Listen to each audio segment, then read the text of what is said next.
तो जैसे कि मैंने अपने फ्रीडम एट नाइट के रिव्यू में बोला था कि मैंने सोनी लिव का सब्सक्रिप्शन लिया था टू वॉच एशिया कप। तो उसी के चलते I am watching some content क्योंकि एक ही मंथ का लिया है। And today I watched a film which I had plan to watch long long long long back जब ये फिल्म आई थी। बहुत रिकमेंडेशंस मुझे आए थे दोस्तों से, बट मैंने सैडली उसे देख नहीं पाया था। बट फाइनली आज जाके मैंने उसे देखा। It's name is 2018। ये एक मलयालम सिनेमा है। इसमें बहुत सारे एक्टर्स है, एक्ट्रेसेस है, including Tovino Thomas. And it's based on the Kerala floods which had happened in 2018, the devastating Kerala floods. And by God, I have to say, it is an unbelievable film, unbelievable.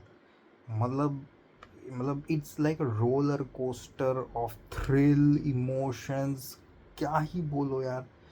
It's like her point पे second half में जो शुरू होता है भाई साहब, I can't tell you. तो first of all let me get this clear. इस film just like many other Malayalam films takes time to build up, अपना बहुत स्वीट टाइम लेता है। एंड एट वन पॉइंट आपको लगेगा कि is it even relevant to the main story of the film. क्योंकि जब आप कंपेयर करोगे सेकेंड हाफ और फर्स्ट हाफ के में जो भी 30-40 minutes it takes time to build up, बहुत सारी कहानियाँ बताई जाती है अलग अलग फैमिलीज़ में। तो वो आपको डाउटफुल लगेगा कि is it even was it worth it. तो I really can't I feel कि उतना वर्थ इट नहीं था। थोड़ा चॉप आउट कर दे सकते थे वो फर्स्ट हाफ के जो 30-40 मिनट्स थे लोगों के लाइफ स्टोरीज़ को बताने में, ठीक है। उसके बाद वो 30-40 मिनट्स अगर आप सरवाइव कर गए पेशेंटली, उसके बाद जब रेन स्टार्ट होते हैं, the floods begin, the mayhem cracks in, भाई उधर से जो शुरू होता है, it is absolutely nightmare to watch, horrifying to watch. It is absolutely stakes get high. Yes, यही होता है एक थ्रिलिंग फिल्म में जहाँ पे रेस्क्यू किया जा रहा है लोगों को। वहाँ पे you should feel that the stakes are high.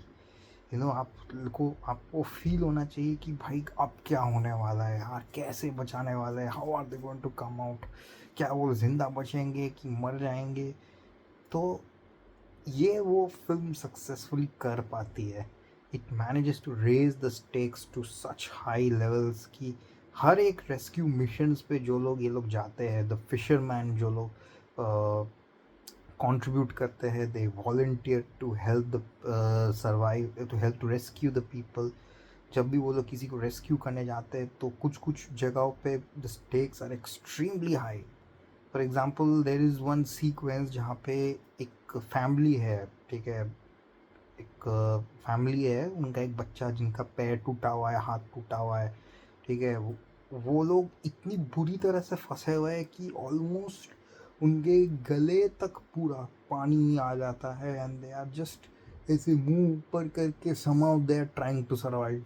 मतलब the chances are going down, but then उनका लक उनको फेवर कर जाता है। Somebody comes to Tovino Thomas वहाँ पे उनको रेस्क्यू करने आ जाते हैं, and somehow they manage to get them out. वो वाला सीक्वेंस बहुत ज़्यादा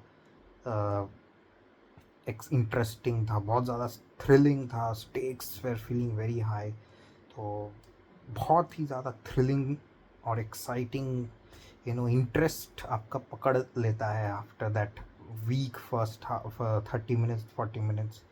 and it's really heart warming to see this film. First ये दूसरी बात है कि it's very heart warming to see low people coming forward to help their own people. अब इंसान ही इंसान के काम आता है। जब आपदा आती है, जब विपद आती है, तब इंसान ही इंसान के काम आते हैं और कोई नहीं करता है। कोई भगवान आके हेल्प नहीं करता। It is the humans only who help the humans. तो यही वो फिल्म कम्युनिकेट करना चाहती है कि when there is problem, when the humanity is in problem, it is the humans only who have to help each other. And that is what is shown beautiful in this film. Everyone dives in to help each and everyone who are in trouble, चाहे उसे कर पाए कि ना कर पाए, उस they don't care. Specially credit goes to the fisherman, जो लोग अपने बोट से लोगों को मदद किए। And he tries to give out a message as well कि फर्स्ट हाफ में देयर इज़ अ सीक्वेंस जहाँ पे बोलता है कि अरे ये फिशरमैन का बेटा है, क्या है ये बेकार सा है। But then later on they realise कि ये फिशरमैन ही हैं जो लोग एक्चुअली में इतना बड़ा काम करते हैं। दे आर सो सेल्फलेस, ये लोग ह्यूमैनिटी की मदद करते हैं। तो you feel you sympathize with the fishermen, feel that yes, they are worth the respect to be given। तो वो सब है। बीजीएम काफ़ी इंटरेस्टिंग है, जहाँ जहाँ हाई पॉइंट्स है वहाँ पे बहुत बढ़िया तरीके से उसको यूज़ किया गया है। Overall I think this is a 4 star film for me. 1 star काटूंगा फॉर दैट, फॉर 30-35 मिनट्स।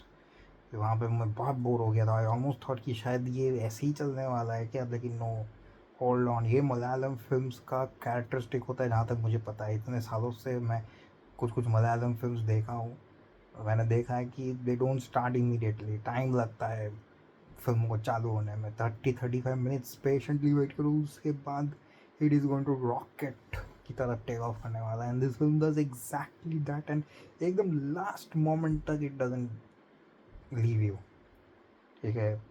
हाँ, आई वुड से बहुत सारे हार्ट ब्रेकिंग सिचुएशंस भी है, इनफैक्ट काफ़ी सारे हार्ट वार्मिंग सिचुएशंस भी है।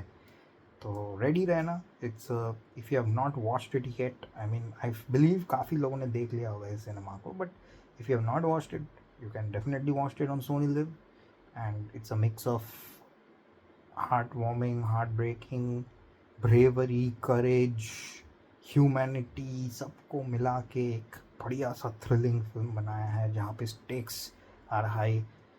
तो 4 stars for this film, amazing film, unbelievable मैं बोलूँगा।